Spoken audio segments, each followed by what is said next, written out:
Hello my dear friend.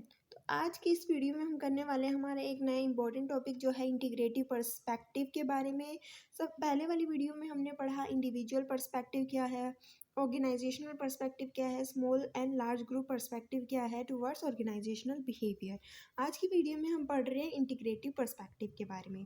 N individual does not exist in isolation, organisation also does not exist in isolation.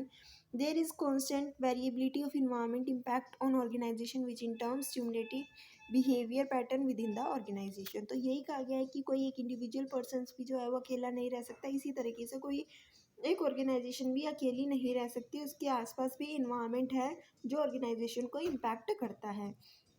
और ये environment क्या है, constantly लगातार क्या हो रहे हैं, चेंज होते रहते हैं। तो इन चेंजिंग इन्वायरमेंट पे ध्यान देना बहुत ज़्यादा ज़रूरी है, क्योंकि ये क्या करते हैं, ऑर्गेनाइजेशन के बिहेवियर को, ऑर्गेनाइजेशन को इम्पैक्ट करते हैं। The boundaries of organisation are becoming more transparent rather than weak and unsound. यानी कि आजकल क्या हो रहा है, जो भी ऑर्गेनाइजेशन है, पहले ऑर्गेनाइजेशन के बारे में इतना लोगों को नहीं पता होता था, लेकिन आजकल ऑर्गेनाइजेशन की जो बैलेंस शीट है, जो प्रॉफिट एंड लॉस अकाउंट है, जो ऑर्गेनाइजेशन की जो बातें हैं वो क्या है, ट्रांसपेरेंट है, लोगों को पता होती है ऑर्गेनाइजेशन के बारे में। If an organisation doesn't learn to gather flexibility it will not perhaps exist for long.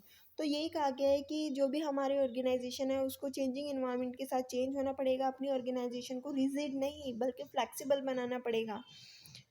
अगर ऑर्गेनाइजेशन अपने आप को फ्लेक्सिबल नहीं बनाती है तो वो लॉन्ग टर्म तक सर्वाइव नहीं कर पाएगी। In order to integrate it well with the environmental changes, organisation are required to focus on many emerging issues. यानी कि अगर कोई भी ऑर्गेनाइजेशन लंबे समय तक टिकना चाहती है, बहुत ईयर्स तक, लंबे समय तक काम करना चाहती है, तो उनको कुछ जो भी इन्वायरमेंट के अंदर चेंजेस आते हैं उन पर ध्यान देना पड़ेगा, उन पे फोकस करना पड़ेगा। तो हम देख लेते हैं कौन से ऐसे इश्यूज़ है जिनके ऊपर ऑर्गेनाइजेशन को ध्यान देने की ज़रूरत है।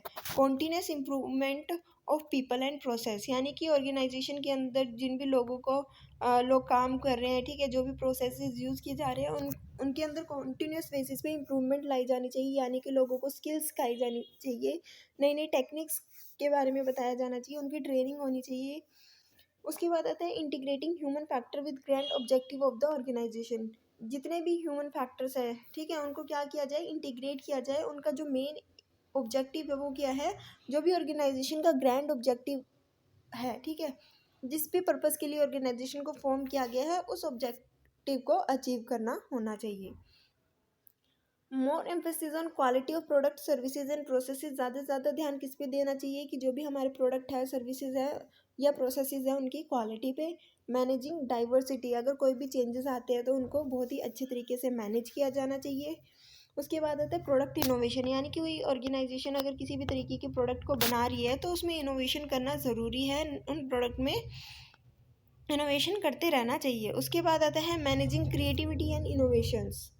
यही कहा कि क्रिएटिविटी लानी चाहिए, इनोवेशन करना चाहिए। क्रॉस कल्चरल मैनेजमेंट, यानी कि आज के समय में क्या हो रहा है कि हम सिर्फ एक कल्चर के अंदर नहीं बल्कि डिफरेंट डिफरेंट कल्चर के अंदर, डिफरेंट डिफरेंट कंट्री के अंदर हम क्या कर रहे हैं, काम कर रहे हैं, डिफरेंट डिफरेंट कल्चर्स के साथ काम कर रहे हैं। तो ऑर्गेनाइजेशन के अंदर क्या आना चाहिए, क्रॉस कल्चरल मैनेजमेंट होने चाहिए। मैनेजिंग मल्टीनेशनल्स, यानी कि अगर हम एमएनसीज में काम कर रहे हैं तो उसको भी मैनेज करना आना चाहिए, क्योंकि आज के समय में क्या हो रहा है, हर एक कंपनी एमएनसीज को ओपन अप कर रही है। तो ये थी आज की वीडियो। इसमें हमने पढ़ा इंटीग्रेटिव पर्सपेक्टिव। इंटीग्रेटिव पर्सपेक्टिव यही था कि अगर ऑर्गेनाइजेशन लंबे समय तक काम करना चाहती है तो उसको जो भी इन्वायरमेंटल है, फोर्सेस है, जो चेंजिंग फोर्सेस है, उन पर ध्यान देना पड़ेगा। एक ऑर्गेनाइजेशन को फ्लैक्सिबल बनना पड़ेगा। अगर वो लॉन्ग टर्म तक क्या करना चाहती है, सर्वाइव करना चाहती है, तो उसको अपने लोगों को ट्रेन करना पड़ेगा, नई नई टेक्नोलॉजी को लाना पड़ेगा, इनोवेशन को लाना पड़ेगा, डाइवर्सिटी को मैनेज करना पड़ेगा, अच्छी क्वालिटी जो है वो देनी पड़ेगी। और ये पॉइंट थे।